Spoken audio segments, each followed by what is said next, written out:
안녕하세요. 고단했던 하루의 안식처가 되어줄 책 읽어주는 남자, 책 읽는 연구원입니다. 오늘 당신의 하루는 어땠나요? 저는 운동을 계획했어요. 이젠 여름이라 더 이상 옷으로는 살을 가릴 수가 없더라고요. 그리고 예전에는 하루 푹 자고 일어나면 살이 쏙 빠져 있었는데 요즘에는 운동을 안 하면 안 빠지는 것 같더라고요. 그래서 계획하게 되었습니다. 여러분들은 어떤 계획들을 갖고 있나요? 제가 이번에 읽어드릴 책은 행복을 담아줄게입니다. 이전 영상에서 담지 못했던 좋은 구절들을 읽어드리려고 합니다. 들려드리겠습니다. 나란 작가님의 행복을 담아줄게. 빈 몸과 빈 마음으로 화장실에 갈 때는 빈손으로 간다. 빈몸으로 앉아 몇 주가 흐르면 정막 속에서 눈과 귀 그리고 몸이 가벼워지는 것을 느낀다. 그런 상태의 쓸모는 무궁무진하지만 누가 뭐래도 전에 없던 생각이나 영감이 떠오를 때 가장 상쾌하다. 사람을 만날 때에도 빈 마음으로 만나면 좋겠다. 뭐라도 손에 쥐고 있어야 상대를 편하게 해줄 수 있다는 생각, 혹은 상대와 동등하게 겨룰 수 있을 것이라는 어린 짐작. 타인의 소중한 시간이 나로 인해 낭비되지 않았으면 좋겠다는 바람까지도 모두 버린 채로 만나면 좋겠다. 손도 마음도 무거워지는 만남이 갈수록 늘고 있다. 삶이 그런 만남으로 채워지는 건 아쉽다. 그러니 우리 빈 몸과 빈 마음으로 만나자. 그렇게 서로의 쓸모가 되어주자. 사랑의 시작. 누군가 나를 바라보며 눈을 맞추고 미소 짓는 일. 눈빛이 어떻게 마음에 와닿을 수 있을까? 마음은 어떻게 눈빛을 알아차리게 되었을까? 곰곰 생각해보니 그 감정의 시작은 다름 아닌 아빠의 미소. 최초의 나를 바라보며 행복을 느꼈을 사람. 따뜻한 눈길로 품속의 나를 바라보았을 사람. 최초의 사랑은 누구도 아닌 아빠의 것이었다. 어린 나는 아빠의 따스한 사랑을 내내 누리며 자랐기에 다른 누군가 사랑이 담긴 눈빛을 보내면 그 사랑을 느낄 수 있는 사람으로 자라온 것이 아니었을까. 오랜만에 아빠와 마주 앉았다. 다 큰 딸을 앞에 두어도 아빠의 눈빛은 여전히 빛난다. 예전엔 아빠만이 가진 딸에게 보내는 미소라고 생각했지만 이젠 알 수 있다. 사랑하는 사람과 마주하면 지어지는 맑고 순수한 표정과 눈빛이라는 것을. 아빠의 미소를 오랜만에 보고 나서야 지금껏 내가 받은 사랑에 대해 생각해 본다. 우리는 모르는 사이 이렇게 사랑받고 있다. 나를 탓하지 않기로 해. 어릴 적 처음 부모님 탓을 하며 생들을 부렸던 적이 있다. 다름 아닌 책상 때문에. 학교에도 있고 다른 친구들 집에도 다 있는 책상이 우리 집에는 없다는 이유에서였다. 책상이 없어서 공부를 할 수 없다는 합리적이고 이성적인 10살 아이의 생때에 부모님은 몇 달 후 근사한 맞춤 제작 책상을 마련해 주셨다. 그 후로도 한창 갖고 싶은 유행 아이템이 많았지만 정작 그때는 기울어가는 형편을 탓하며 꾹 참았다. 대부분의 어른들은 우리가 자라는 동안 환경을 탓하지 말고 주어진 자리에서 최선을 다하라고 말한다. 그러나 오히려 이런저런 탓을 하며 체득한 소질들이 나를 지켜주었다. 생때를 부려 얻은 책상에 앉아 졸음과 사투를 하며 일종의 책임감을 그리고 내가 속한 환경을 탓하며 무력 없이 사는 법을 배웠다. 어른이 되어서도 나는 자주 환경을 탓했다. 춥고 더운 옥탑방을 탓하면서 회사와 카페에서 버티는 법을 배웠고 부당한 업무 환경을 탓하면서 남들보다 조금 일찍 다음 커리어를 찾아 나섰다. 환경을 탓하는 일은 달리 생각하면 나에게 맞는 환경을 찾아가는 과정이기도 하다. 나의 첫 사회생활은 온종일 빨빨거리며 돌아다니는 영업직이었다. 고작 1년 다녔는데 거기에 적응을 해버렸는지 이직한 두 번째 직장에서의 적응은 쉽지 않았다. 고3 수험생이 된 것처럼 책상 앞에 가만히 앉아있는 연습부터 새로 해야 했다. 주변을 둘러보면 전부 꼼짝 않고 앉아있는 사람들 뿐이었다.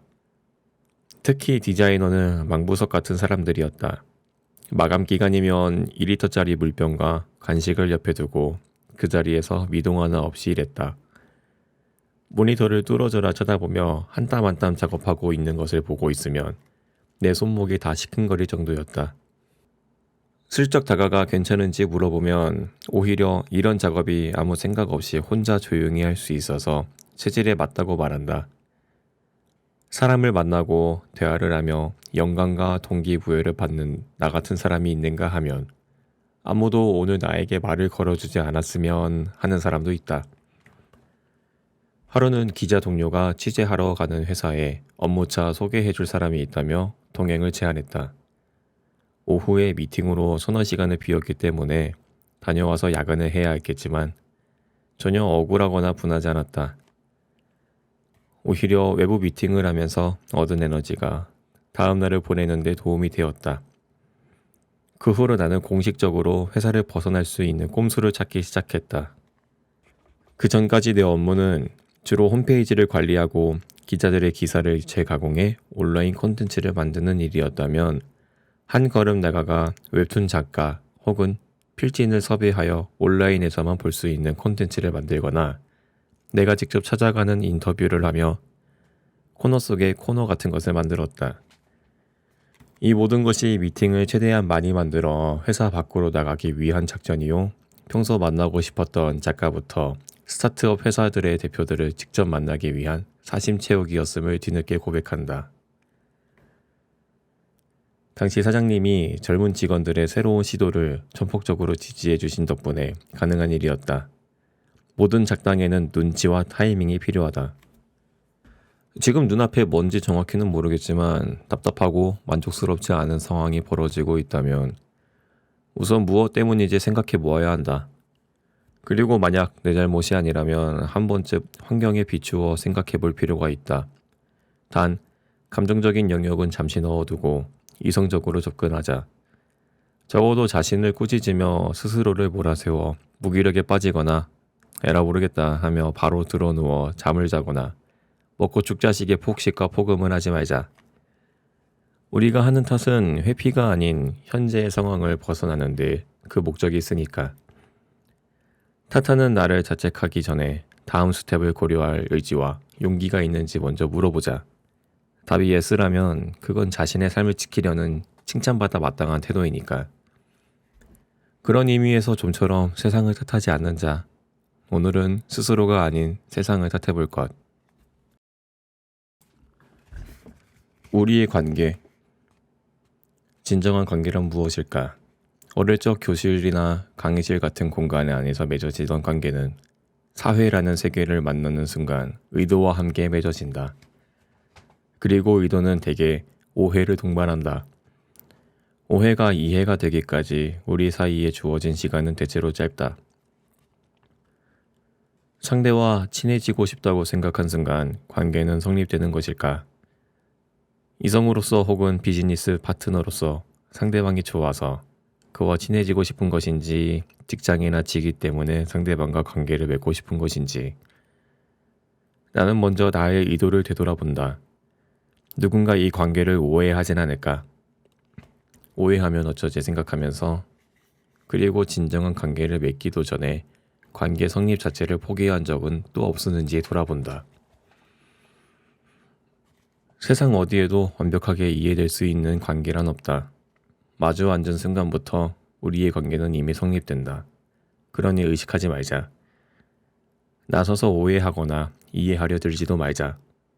이제부터는 나와 너, 우리의 관계만 생각하자. 지켜줘서 고마워. 토토 내가 지켜줄게. 고마워 도로시. 우리가 원하는 관계란 아주 간단하다. 오지의 마법사의 대사처럼 지켜줄게 고마워 라고 말할 수 있는 사이. 실은 그 한마디를 주고받지 못해서 스스로를 괴롭히며 자기 안에 갇혀 산다. 정작 상대가 다가오면 경계하면서 경계를 풀어야만 관계가 달라진다. 오지 마법사에 등장하는 허스아비, 양철 나무꾼, 사자가 그랬던 것처럼 그들은 경계를 풀고 도로시의 존재를 받아들이면서 본래 자신의 모습을 되찾을 수 있게 되었다. 언젠가 우리 앞에 도로시가 나타난다면 흔쾌히 고맙다고 말해보자. 그들 안에서 잊고 있던 본래의 내 모습을 발견할 수도 있을 테니. 내 곁에 남아 소중한. 연초가 되면 여기저기서 무료 운세 링크를 보내온다. 관심 없는 척, 성의를 봐주는 척 링크를 열지만 정작 운세 결과가 나오면 액정 속 글자들을 주의 깊게 쳐다보며 일일이 다이어리에 글을 옮겨 적는다. 특히 올해는 동쪽에서 귀인을 만나게 됩니다. 와 같은 대목은 형광펜으로 두세 번 밑줄을 긋기도 한다. 연말이 되면 다시 다이어리를 펼쳐 1월부터 차례로 살펴보게 되는데 다이어리를 한 장씩 넘기며 그해 만난 사람들 중 동쪽에서 만난 이가 누구인지, 올해 나의 귀인, 해가 뜨는 곳에서 호강을 비치며 내게 와준 귀한 사람이 누구일지 가늠해본다. 그 중에는 이름만으로도 애틋한 사람도 있고 떠올리기 미안한 이들도 덜어 있어서 감정 에너지가 여간 쓰이는 게 아니다. 세상은 갈수록 삭막해진다고 하지만 어쩐 일인지 내게는 특정 시기마다 한 명씩 귀인이 나타났다. 특히 20대에는 귀인들이 와르르 쏟아졌다. 그들은 세상의 기준에 나를 맞추고 타협하려고 할 때마다 세상은 그렇지 않아 하며 나타나는 구원자들이었다. 사회에서 일로 만난 사이가 과연 얼마나 진심일 수 있을까 고민하던 시기에 현민군을 만났다.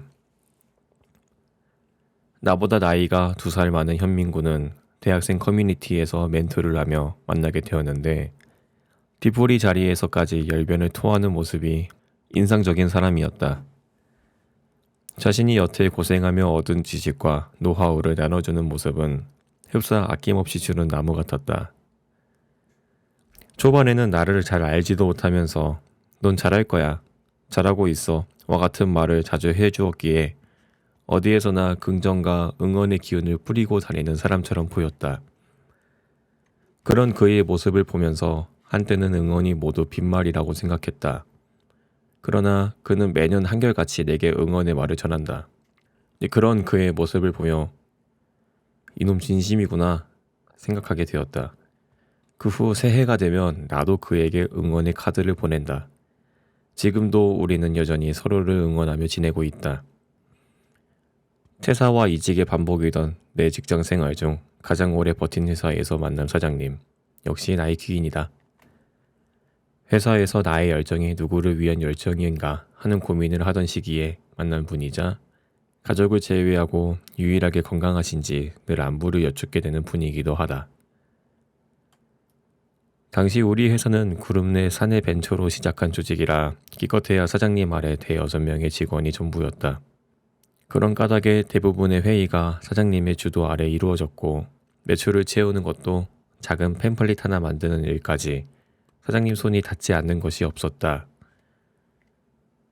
그 와중에 아이디어와 패기로 똘똘 뭉쳐있던 20대 후반의 나는 사장님과 쿵짝이 잘 맞는 직원 중 하나였다.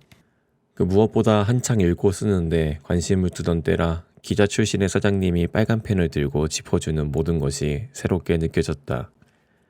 어미새가 아기새에게 모유를 주듯 알려주는 대로 받아먹으며 1년을 배불리 보냈다. 지금은 정년퇴직을 하고 귀농을 하셨다는데 아무쪼록 담배도 줄이시고 건강하셨으면 좋겠다. 이제는 매년 다이어리를 들쳐 올해의 귀인 찾기 같은 것은 하지 않는다. 그만큼 만나는 사람이 줄었고 그들 중 새롭게 사귀는 사람도 줄었기 때문이다.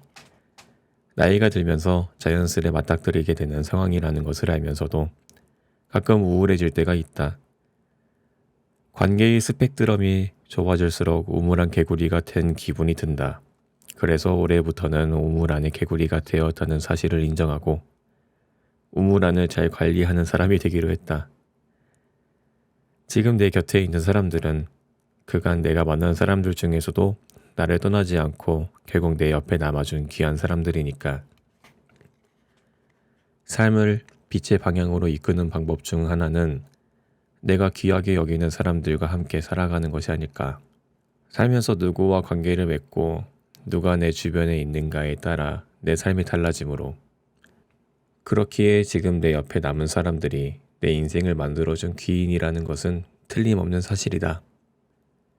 앞으로도 그들에 의해 나는 빛의 방향으로 나아갈 것이다. 서로가 서로에게 동쪽에서 오는 귀인이 될 수 있기를 소망하면서. 예감을 극복하는 자세. 인간은 우리가 경험한 세계를 망각하는 탁월한 뇌를 가졌다. 추락한 적이 있더라도 다시 날 수 있는 날개가 눈앞에 보이면 이전의 일을 기억하지 못하고 다시 그 일에 뛰어들기도 한다. 이를테면 관계 속에서도 우리는 다시 날개를 달곤 한다. 사람에게 상처받은 후 다시는 그런 상황을 만들지 않겠다고 다짐해도 또다시 상처를 받는다. 이제 그런 일은 반복하지 않겠다고 결심해도 뒤돌아선 새로운 관계 앞에서는 쉽게 상처를 허용한다. 그러니 아픔 앞에서 좀 더 자유로울 필요가 있다.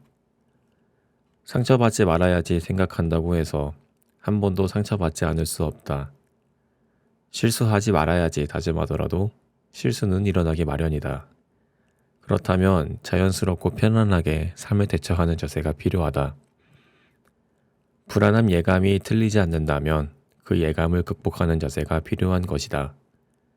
예감이 틀리지 않는 날들도 그저 평범한 날들 중 하루다.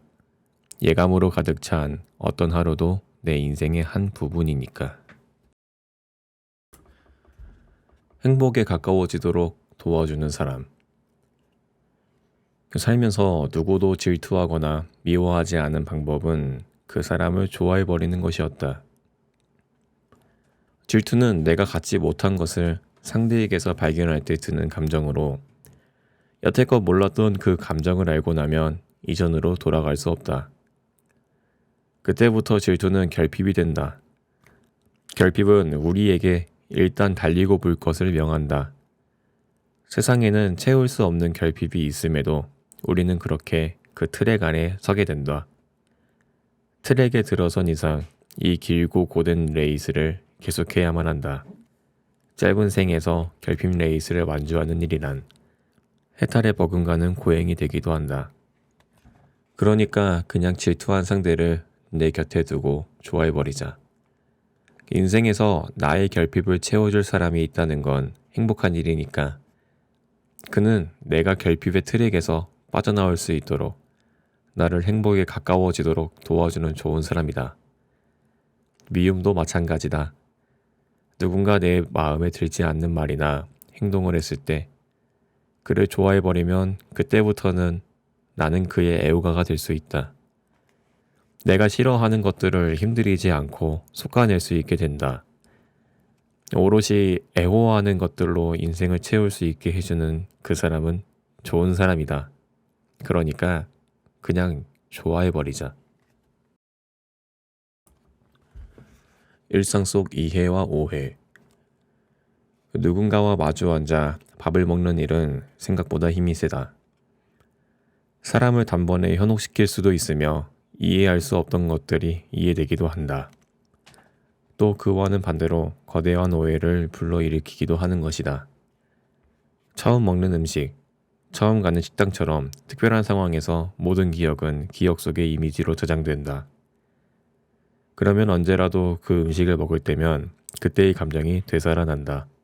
특히 20대 때에는 음식을 먹었을 때 느낀 애틋한 마음이 마주 앉은 사람의 온기를 결정하고는 했다.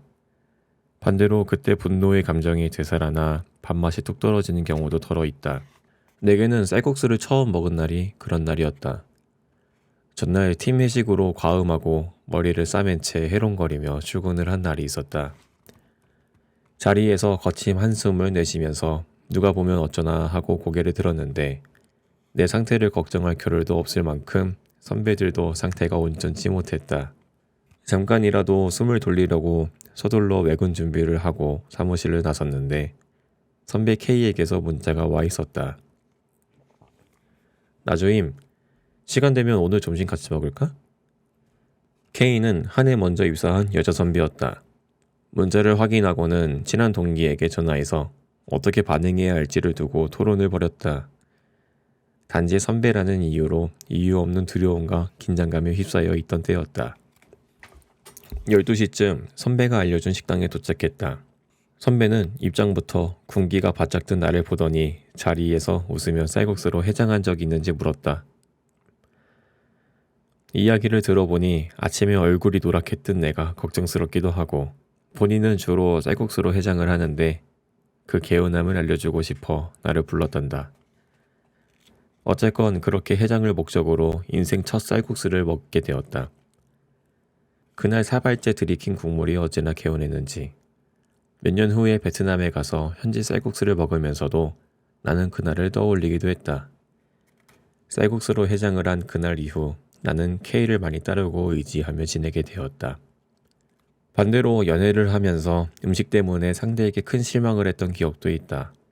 그때나 지금이나 나는 새로운 음식에 도전하거나 줄 서서 먹는 맛집을 크게 선호하지 않는 편이다. 그렇지만 상대가 새로운 곳을 데려가거나 줄을 서서 기다리자고 하면 기꺼이 동참한다. 생각도 못한 곳에서 의도치 않은 행복을 만난 기분이 들 때도 있기 때문이다. 한 번은 후미진 골목 안에 있는 식당까지 일부러 찾아가 평양냉면과 만두를 먹으러 간 적이 있다. 가게 안은 평범했는데 그 동네의 한적한 분위기와 담백한 만두, 그리고 좁은 테이블에 붙어 앉아 밥을 먹는 사람들의 모습이 따뜻해서 내내 좋았다는 말을 하며 밥을 먹었다. 연애 상대도 그런 내 모습이 좋았는지 그 후 새로운 곳에 자주 데려가 주었다.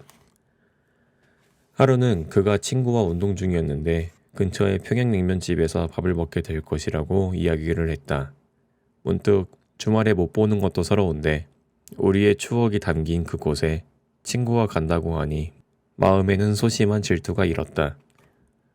게다가 나중에 알고 보니 함께 갔다는 친구 중에는 문제의 인물까지 포함되어 있었다.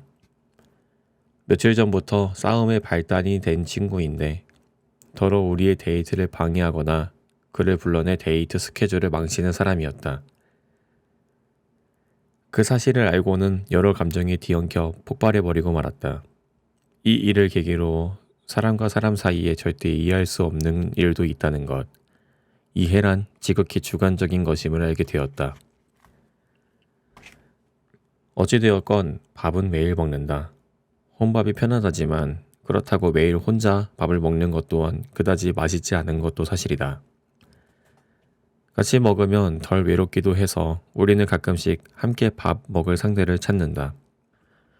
허기를 채우기 위해 만나는 그 흔한 자리가 뭐 그리 힘이 세길래 이해와 오해 사이를 오가는 걸까? 인생에서 우리가 맞닥뜨리는 이해와 오해도 대부분 나란히 마주 앉아 밥을 먹는 이 흔하디 흔한 자리에서 벌어지는 경우가 대다수다. 그러나 그럼에도 불구하고 어쩌면 이해와 오해, 익숙하고 흔한 자리들이 쌓여 관계와 인연이 만들어지는 것은 아닐까. 마음에 상처가 났다고 해서 올해로 요리 경력 3년차가 되었다. 시켜먹는 음식에 질려 하루 한 끼 정도는 직접 만들어 먹자며 시작한 요리인데 소질이 없는지 영 실력이 들지 않는다. 김치찌개는 할 때마다 맛이 다르고 그 집다는 된장찌개도 레시피 없이는 간이 맞지 않을 때가 많다. 요리하면서 유일하게 늘어난 것이 있다면 손가락 여기저기에서 아물고 있는 상처들 뿐이다. 얼마 전에도 감자전을 하려고 채칼로 감자를 썰다가 칼날에 찔렸다. 그러나 상처 나는 것이 두려워서 요리를 그만둬야겠다고 생각한 적은 없다. 다행히 양파나 고추를 채 썰거나 손질하면서는 다치지 않을 정도로 요령이 생겼다. 내가 가장 좋아하는 요리 손질은 마늘을 다질 때이다. 하나의 통 마늘이 간 마늘이 될 때까지 다지는 일은 일종의 장인 정신을 요한다. 칼로 마늘을 무제한 내려칠 때면 팔에는 당장이라도 근육이 생길 것처럼 힘이 들어가고 몰입할수록 머리는 멍해진다. 어쩌면 나는 불에 직접 요리를 하는 것보다 칼질에 취미를 붙인 것일지도 모르겠다. 요리를 하면서 느낀 또 하나는 집중하고 몰입할 때 상처의 아픔도 사라진다는 사실이었다. 상처도 아픔도 방심할 때 생기는 것들이다. 요리할 때 방심은 금물. 방심하지만 않으면 모든 상처는 크게 아프지 않다는 것도 깨닫게 되었다. 칼에 베이고 넘어져서 생기는 상처 말고도 인간관계에서 오는 마음의 상처는 어떨까? 요리처럼 방심하지만 않으면 괜찮을까? 처음 만나는 상대와의 낯설고 긴장된 상황에서는 나도 모르게 함부로 대하거나 말이 잘못 나갈 확률이 낮다. 설사 상처를 줬다고 해도 상대는 상처가 난 줄도 모르는 경우도 있다. 오히려 상처를 준 사람이 상처를 기억해 죄책감을 갖는 희한한 경우가 발생하기도 한다. 한 번은 업무 미팅차 만난 거래처 사람에게서 뒤늦게 사과를 받은 적이 있었다. 처음 뵙는 자리에서 괜한 말을 한 것 같다며 상처가 되었으면 죄송하다는 문자 메시지를 보내온 것이다. 상처받지 않아 의아한 문자였지만 설령 엄청난 상처를 받았다 하더라도 다시 안 볼 사람이라고 생각하면 상처는 금방 아물기 마련이다. 문제는 익숙하고도 가까운 관계일수록 방심하기 쉽다는 데 있다. 상처는 방심의 틈을 노리는데 이때 상처받는 사람은 큰 아픔을 견뎌내야 한다. 특히 사랑하는 사람 앞에서는 작은 상처도 쉽게 넘어가지 못하는 상태가 된다. 단지 예민한 사람이라서 작은 일에 상처받는 것이 아니다. 관계에서 오는 상처는 마음에 달린 일이기 때문이다. 가까운 사이일수록 나를 알아줄 거라는 기대가 크기 때문에 작은 것에도 깊은 상처가 생기기도 한다. 그렇기에 서로가 상처 주지 않도록, 상처를 덜 받을 수 있도록 상대방을 이해하는 노력이 필요하다. 상처받으려고 사랑하는 사람은 없으니까. 아주 가깝지는 않지만 생판 모르는 남이 아닌 보통의 인간관계에서 겪어야 하는 상처들도 있다. 누군가 나를 무시했을 때 자격지심에서 오는 상처, 모두에게 사랑받고 싶은 마음 혹은 미움받고 싶지 않은 데서 오는 상처들이다. 이러한 상처들을 피하기 위해 우리는 남들보다 뛰어난 사람이 되려 고군분투한다. 내면한 외면을 가꾸고 착하고 성실해지려고 애쓴다. 그러나 아무리 애써도 모두에게 사랑받을 수 없고 누구에게도 미움받지 않을 수는 없다. 교류 없이 혼자 지내는 사람이 아닌 이상 상처는 피할 수 없는 것이다. 이럴 때 우리가 명심해야 하는 것이 있다. 상처를 주고받는 것은 우리가 서로의 어떤 점이 특별히 믿기 때문이 아니라 내가 나 스스로에게 관심이 많기 때문인 것이다. 내 부족하고 모자란 부분을 그 사람 때문에 계속 마주해야 하는 괴로움에서 상처를 받을 수밖에 없는 상황이 일어난다. 많은 사람들이 남보다 나에게 더 관심이 많기 때문에 우리에게 비교와 질투는 멈출 수 없는 존재이기도 하다. 이 과정에서 필연적으로 우리는 늘 상처를 주고받을 수밖에 없다는 걸 인지한다면 상처의 주체는 내가 아닌 상대가 될 수도 있다. 그러면 나는 왜 매번 상처받을까가 아닌 저 사람은 매번 남에게 상처를 줄까라는 생각의 전환이 가능해진다. 이때부터 상처는 내 몫이 아니게 된다. 받은 사람이 아닌 준 사람의 몫이 되는 순간 우리는 상처에 더 강한 사람이 될 수 있다. 칼에 베었다고 요리를 관둘 수 없듯이 마음에 상처가 났다고 해서 관계를 멈출 수는 없다. 방심하지 않을 것, 그리고 상처에 강해질 것. 이것만 명심하면 우리는 상처와 마주할 용기를 얻을 수 있다.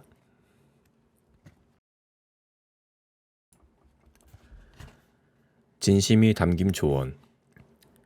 잡지사에서 일을 배울 때였다. 나는 주로 서울 충정로에 있었다. 서울역에서 걸어서 10분 거리에 있는 충정로 옛 골목에는 내가 일하는 빌딩을 제외하고는 아침에만 열리는 생물시장, 노포라고 불릴 만한 식당들, 철거를 앞둔 아파트가 있었다. 나는 그 빌딩 안에서 취재한 기자들을 온라인 플랫폼에 잘 보이도록 배치하고 기업과 연계해 홍보 프로모션을 기획하는 일을 하고 있었다. 기자들이 취재하러 나가면 그때부터 해야 할 일이 넘쳐났지만 정작 하는 것에 비해 이렇다 할 결과물은 없었다. 그럴 때면 하루 종일 모니터 앞에 앉아 있는 스스로가 무용하게 여겨지는 날들도 많았다. 조금이나마 나의 가치를 느낄 수 있었던 때에는 아래층에서 일하는 PD님과 밥을 먹는 시간이었다. 함께 일하는 그는 밥 먹는 시간조차 휴대폰을 붙들고 있을 만큼 바쁜 사람이었다. 그는 기업의 담당자를 만나 새로운 사업을 제안하고 예산을 확보하는 일을 맡고 있었다. 밥을 먹을 때조차 밥을 꼬박 챙겨 먹는 것이 왜 필수적인지 설명하느라 정작 자신은 밥 한 숟갈 뜨지 않는 바쁜 사람이었지만 그러면서도 그는 아침 미팅 전이나 퇴근 후에 나를 불러 틈나는 대로 일에 대한 조언을 해주기도 했다. 나는 유독 그런 그를 따랐다. 그는 맡은 일에는 맹렬히 달려드는 사자 같은 기질을 가졌지만 후배를 챙기는 경우는 잘 보지 못했으므로 나에게만 특별한 조언을 해주는 것 같이 느껴졌기 때문이다. 그는 한 번도 이건 조언이니 잘 새겨들어 라는 말을 하지는 않았지만 스스로 세운 일종의 일 법칙을 반복적으로 알려주었다. 그의 말을 생각나는 대로 정리하자면 다음과 같다. 첫 번째, 스토리가 있을 것. 매년 해오던 일이라도 작년과 올해는 달라. 그 전과 다른 이야기를 만들어야 돼. 그는 반복적으로 되풀이되는 일일지라도 내가 어떤 이야기를 만드는가에 따라 다른 일이 될 수도 있다는 것을 가르쳤다. 두 번째, 헤드라인을 생각할 것. 내일 신문 1면에 어떤 문장을 쓰면 좋겠어?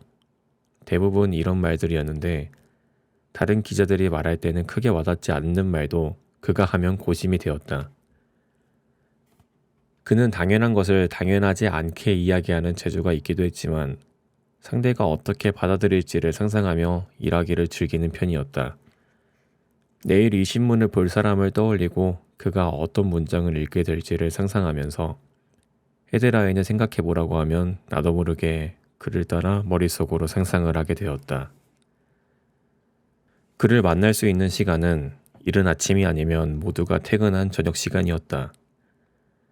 그럼에도 그를 기다리는 이유는 마음을 열고 인생을 배울 수 있는 사람을 만날 수 있다는 기회가 흔치 않았기 때문이다. 사람을 만나는 횟수는 나이가 들수록 늘어나는 데 반해 조언을 해주는 사람의 수는 갈수록 줄어든다. 개인화되어가는 사회에서 조언의 의미가 제대로 쓰이지 못하기 때문이다. 깨우쳐 도움을 주는 말이라는 본래의 뜻을 벗어나 요즘의 조언은 간섭하고 책임을 떠넘기는 말이 되었다. 물론 누가 조언하느냐에 따라서 의미는 다르게 와닿을 수 있고 반응하는 태도 역시 달라질 수 있다. 나의 경우에는 가족이나 친구처럼 나를 오래 보아온 사람들이 해주는 조언은 절반은 귀담아 듣고 절반은 흘린다. 그들의 조언은 주로 내가 상처받지 않았으면 하는 마음을 담고 있기 때문이다. 그들은 내가 도전하고 나아가기보다 지금 여기에서 안정적인 선택을 하기 바란다. 반면 학교 선배나 회사 상사처럼 업무상으로 혹은 표면적으로 만난 관계에서 이루어지는 조언은 귀담아 듣는 척 수긍한다. 그러나 역시 오래 담아두진 않는다. 그들이 내게 건네는 말은 나의 입장을 고려해서 하는 조언이기보다 지극히 자신의 경험에 기반해서 늘어놓는 넋두리일 가능성이 크기 때문이다. 정작 본인은 진심을 담아 말하지만 상대에게 큰 울림을 주지 못하는 조언을 할 때가 많다. 그리고 일로 만난 사이지만 피디님처럼 나를 존중해주는 어른의 조언은 일단 수용한다. 무엇보다 그들의 조언에는 나에 대한 배려가 있다. 상황을 객관적으로 보되 감정에 따르지 않는 판단을 할 수 있도록 돕는다. 관계 역시 일회적이지 않고 지속적이라는 점에서 꾸준히 의견을 주고받을 수 있다.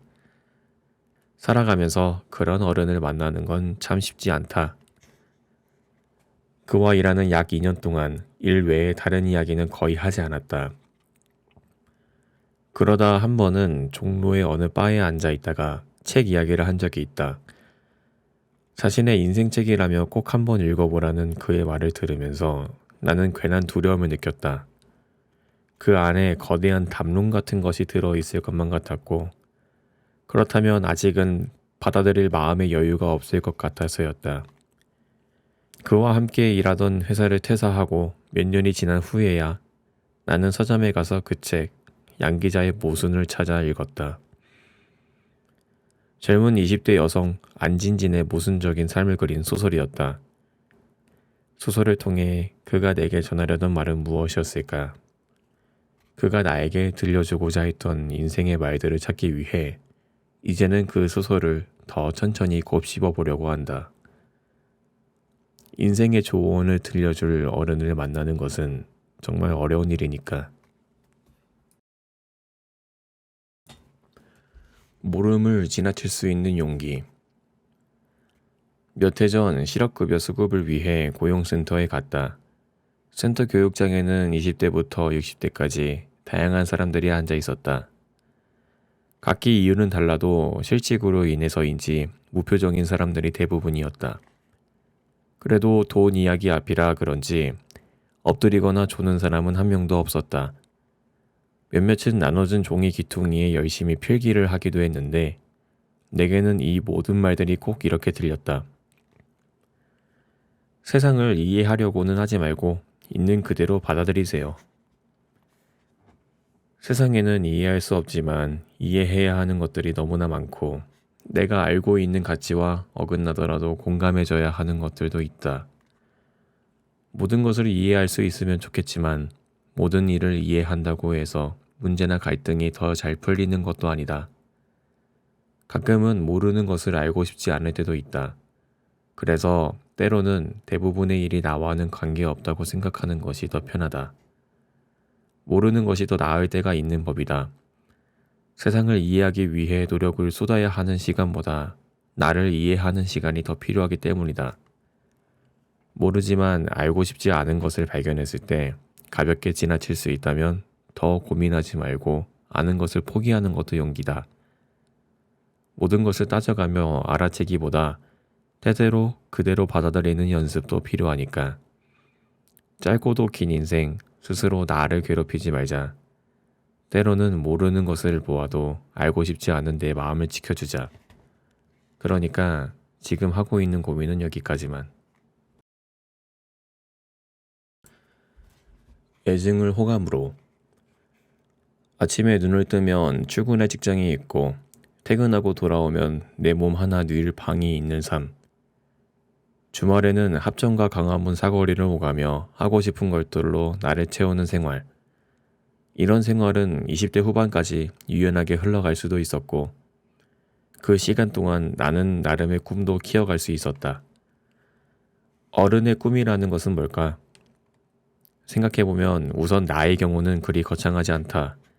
오히려 소박하고 현실적인데 그렇다고 쉽게 이룰 수 있는 것도 아니다.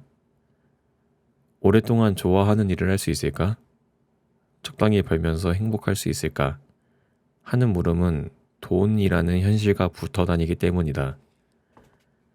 꿈과 돈의 균형을 고민하면서 매일같이 흔들리고 넘어지길 반복했다. 스스로 인생의 보탬이 되고자 했던 내가 나에게 짐을 지게 한 것도 이 무렵부터였다. 인생 그래프를 그려보면 삶의 굴곡을 알 수 있다고 한다. 가로축에는 연도, 세로축에는 연봉을 기준으로 그래프를 그려보았더니 충동으로 요동치는 나의 인생 지점이 적나라하게 보였다.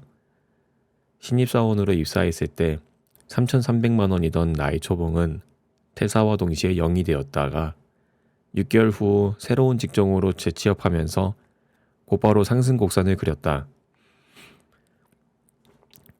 그러나 연봉은 전보다 낮은 2천만 원 후반이었고 3년 후 IT 기업으로 이직하면서 간신히 초봉을 상회했다. 그러다가 서점으로 이직하면서 다시 추락. 누구에게도 내밀기 애매한 이 인생 그래프를 계속 그려갈 사람도 응원해줄 사람도 오로지 나뿐이었다. 그 사이 종종 들려오는 동기들의 연봉과 성과급 소식, 사주 주식을 받았는데 몇 억이 됐다는 이야기들을 들을 때면 괜히 울적해졌다. 좋아하는 일, 잘하고 싶은 일을 지키기 위해 치러야 하는 심리적, 물리적 대가는 혹독했다. 선택에는 후회가 없었지만 결과 앞에서는 한없이 나약해지기도 했다. 그 순간을 견딘다고 성숙해진다는 보장은 없었고 어찌되었건 선택을 했으니 받아들일 마음의 준비는 해야겠다. 직장을 옮길 때마다 오르막과 내리막으로 요동치던 연봉 노동자의 시계를 거친 후 이젠 매달 밥벌이를 걱정하는 프리랜서가 되었다. 꿈과 돈의 균형 역시 새로운 국면을 맞이했다. 꿈을 키워주던 돈은 디딤돌에서 어느새 버팀목이 된 것이다. 이제는 각각 따로따로의 꿈이 아닌 꿈과 돈의 현실을 함께 돌봐야 한다는 것을 알았기 때문이다. 큰 돈을 버는 주변인들의 자랑 덕분인지 나는 돈을 애증하게 되었다. 그러나 돈 생각은 전보다 더 많이 하는 것이 사실이다. 주머니를 채우기 위해서가 아닌 꿈과 현실의 행복을 채우기 위한 생각으로. 그러면 어느새 애증도 약간의 호감이 된다. 인생 그래프는 여전히 오르락 내리락 하고 있다. 달라진 것이 있다면 홀로 나를 채우기 위해 벌었던 동일한 액수의 돈을 손에 쥐어도 이젠 다른 무게처럼 느껴진다는 점이다. 꿈과 현실이 어우러지기 시작한 순간부터 꿈의 방향도 조금씩 틀어지고 있다. 그러니 나와 내 꿈과 현실을 위해 애증의 관계를 잘 달래보는 수밖에는 답이 없다. 항상 영상을 만들고 다시 듣다 보면 마음에 안 드는 부분이 너무 많습니다. 좀 더 편안하게, 좀 더 자연스럽게 읽을 수 없을까 하면서 같은 구절을 몇 번씩이나 읽었는지 모르겠네요. 아무리 다시 읽고 다시 만들어도 나중에 들었을 때 만족하는 일은 없는 것 같습니다. 행복을 담아줄게. 이 책을 읽고 나서 저의 삶에도 행복이 깃들었습니다. 그동안 당연하다고 생각했던 부분들이 비로소 행복으로 다가오고 있네요. 이 영상을 보신 여러분들도 행복을 찾으셨으면 좋겠습니다. 이상 책 읽는 연구원이었습니다. 다음 영상에서 뵐게요.